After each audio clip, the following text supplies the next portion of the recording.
Welcome to Kenton's videos. Enjoy the video. In this video, I will explain how to connect a button in Figma. First, select the button you wish to make interactive. Then, navigate to the Prototype tab in the right-hand panel.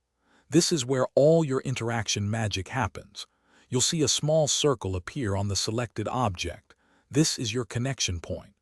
Drag this circle to the frame or component you want the button to link to.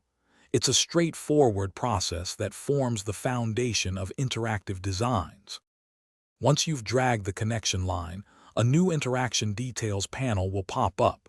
Here, you'll define how the button behaves. For instance, you can set it to on-click to trigger an action when pressed. Then, choose an action like Navigate to if you want to move to a different screen.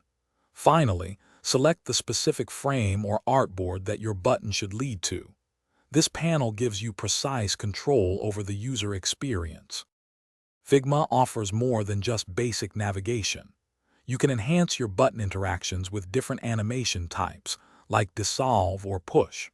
For truly professional transitions, try Smart Animate, which intelligently interpolates changes between similar layers. This creates a fluid and engaging user experience. You can also set up more complex interactions, such as opening an overlay or swapping components, giving your prototypes high fidelity and realism. After setting up your button connections, it's crucial to test your prototype.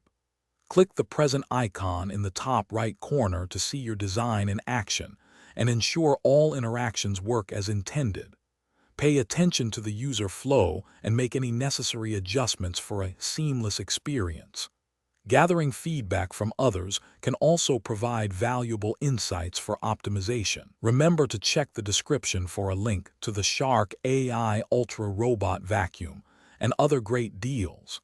Consistent testing and iteration are key to creating effective and intuitive designs. Thanks for watching. Consider subscribing if we helped you.